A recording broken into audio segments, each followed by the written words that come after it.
Now, for active transport, now active, it means it uses energy. There is ATP used here. Now, with passive, we said they are moving from areas of high concentrations to areas of low concentrations. With active, it can be the other way around. It's moving them from low to high. Low concentration to high concentration. And that's why we need ATP, because we are moving them against their concentration gradient. Against their concentration gradient. Example of this is the sodium-potassium pump. Now with the sodium-potassium pump, to understand how this is work, and we are not going to see the details here, but just like to understand what is the pump. Usually, maybe it's better to go back to here. Now for the sodium-potassium pump,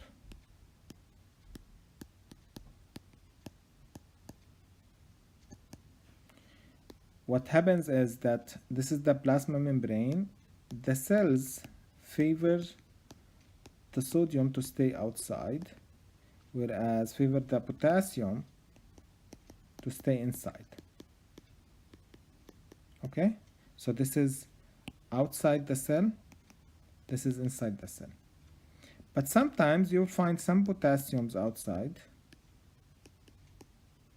and some sodiums inside. Okay, maybe this should be a different color. Okay, so what will happen, that there is a pump. This is the sodium-potassium pump that will take the sodium outside. Let's go back. That will take the sodium out and bring the potassium in. Notice that the sodium moved from areas of low concentrations to areas of high concentrations. And the potassium is the same. Potassium moved from the areas of low to high. And that is why this is going to use energy, ATP. And this is active transport. Okay? And this is the example of the sodium-potassium pump. That it's moving ions against their concentration gradient. Okay? And it's using energy. Now, I'm not requiring you to know the details of these things. Just understand what happened with the sodium-potassium pump. This is the video also that will help you to visualize it. And now, let's talk about the third type, which is endocytosis and exocytosis. Now, this is like very straightforward concept. This is to used to move large molecules. Large molecules that does not fit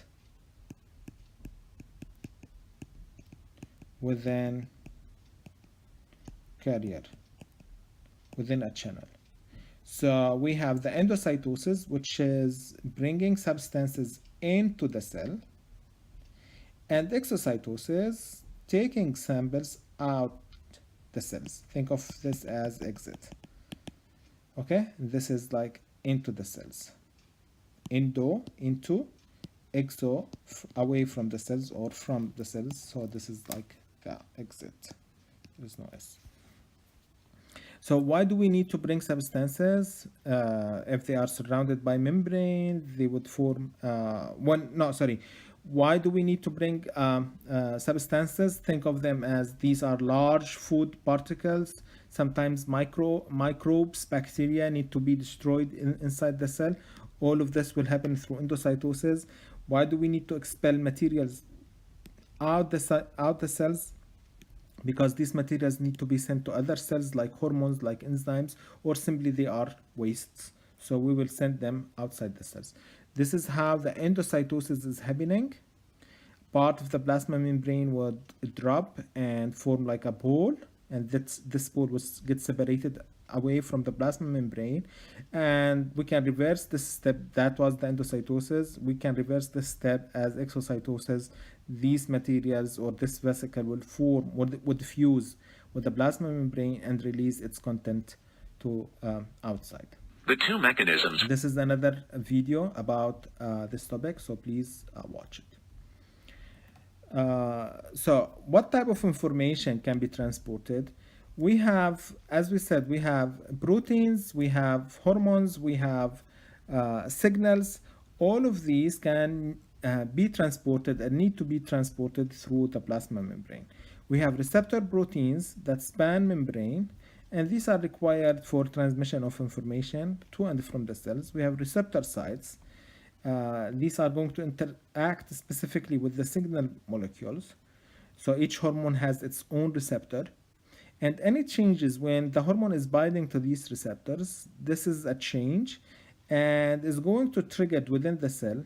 And as a result, the cell would respond to this, think of this to this hormone or to this stimulus. And different cells, of course, they will have different receptors.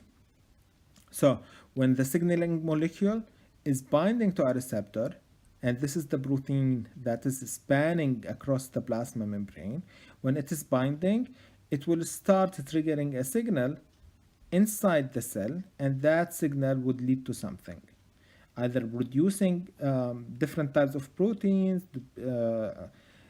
telling the cell to start dividing, for example, or to start killing itself, for example, and so on.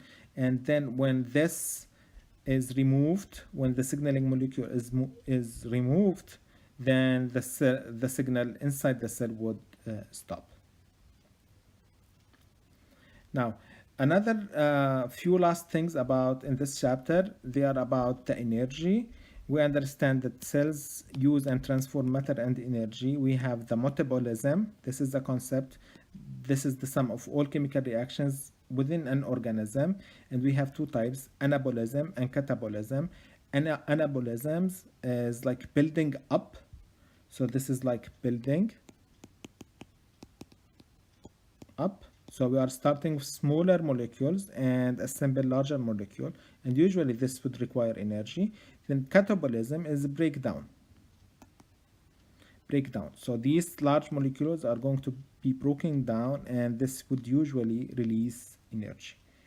And that is what we earlier talked about. ATP would be converted to ADP, inorganic phosphate, and energy. So if we are moving into this direction, we are releasing energy. If we are moving into this direction, we are conserving energy. So these chemical reactions, most of them would require energy, and almost every one of them would require a specific enzyme to interact or to use this energy to perform that chemical reaction. The glucose is the major provider for cells within energy, with energy, and we said cells will burn glucose in presence of oxygen.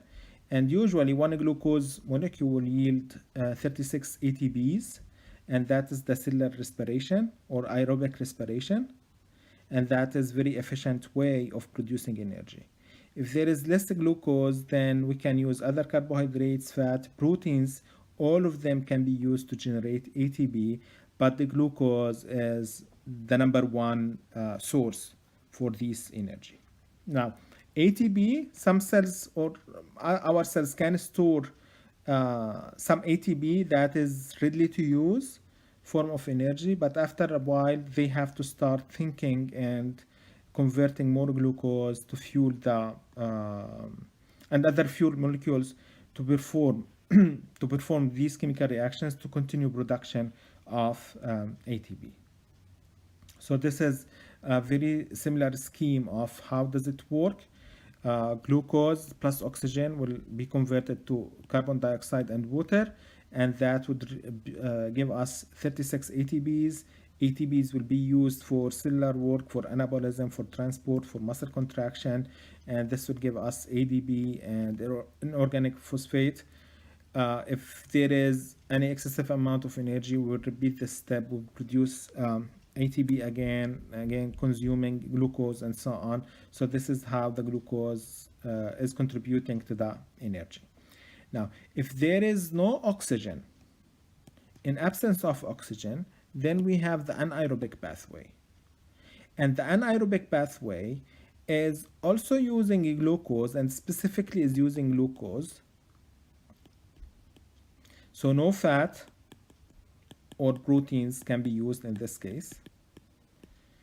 And here we are going to end up with just 2 ATPs. With the cellular respiration, if you remember, it was 36 ATPs from one glucose. But because there is no oxygen, here we will have just 2 ATPs. So with the glucose, no oxygen, we will get 2 ATPs. Side product would be the lactic acid built up, and that mechanism does not involve the mitochondria, which is not really efficient mechanism. But this is what happens, for example, if someone is working out very hardly, very rigorous, activities, starting to breathe heavily. That is a sign when the body is moving to an anaerobic respiration, where they are consuming glucose but producing less energy.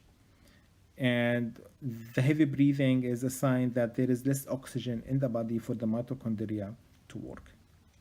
And that is normal response under such conditions. I think this is it. Please post your questions into the forum. Check the questions from your classmate, and when we meet in the lab, we are going to talk more about these things. See you.